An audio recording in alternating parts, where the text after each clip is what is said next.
Hello, lovely people. Welcome to Anne's Garden here in Tema, Ghana. It's a lovely day in the gardens. It's bright and sunny, and you can see the little kitten over there saying hello to you. Good. You can see a wide display of plants. These plants are some of the plants you should think about when you want to put plants in your office. I have lots of people calling to ask about what plants to put in their office. Firstly, adding health air purifying plants to your office setting enhances the visual appeal of the office.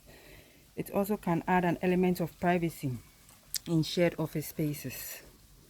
Additionally, NASA studies have proved that plants in small indoor environments help to clean toxins from the air, reduce stress, and promote a happier and more productive environment.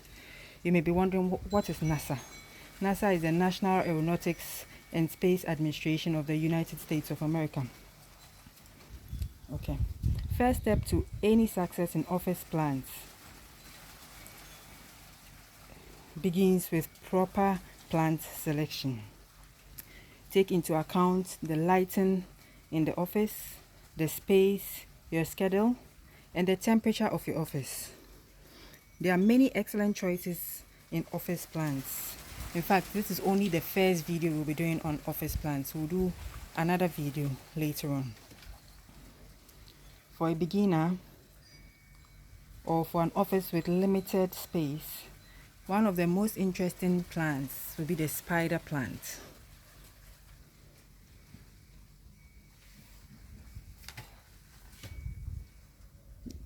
Spider plant is Chlorophytum comosum.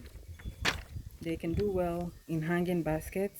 They are pretty variegated blades rather than green leaves. They reproduce rapidly, so you can easily share it with your office mates just by snipping off a new growth and popping it in a good pot of soil. We also look at the snake plants. That's Sansevieria. There are different varieties of Sansevieria. Some people call them the mother-in-law's tongue. It has stiff sword-like blades that can grow a couple of feet high. They are very hard to kill and very easy to reproduce. They need to be divided and repotted yearly. For an office desk, the bird's nest snake plant is the best.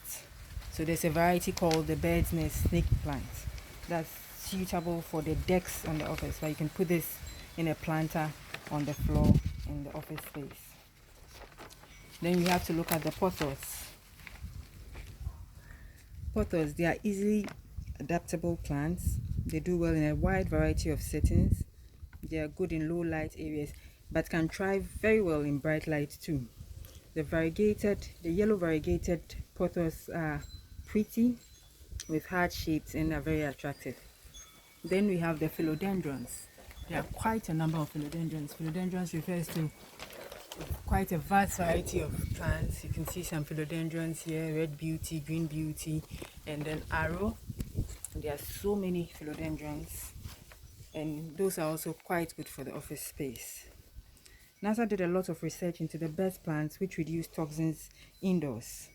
If your office setting has ventilation problems or typically filled with volatile organic compounds, off-gassing plastic-based objects like carpets and office furniture, you can find some relief by choosing some of NASA's identified great air purifying plants. One of those is the rubber plants, the corn plants, the peace lily, the spider plant, Ficus benjamina. Usually our advice, you start small with 1 or 2 little pots. Make sure you provide consistent lighting, consistent temperature, and be careful not to overwater. We will do a part 2 of this video, and we'll talk about common plants for the office. We'll also talk about improving workspace energy with Feng Shui plants like the lucky bamboo.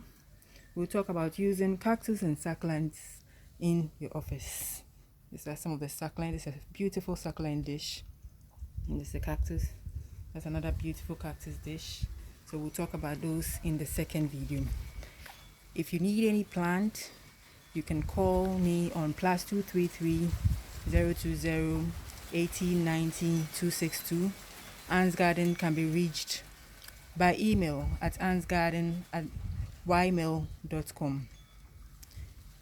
Thank you so much and have a lovely day, all of you.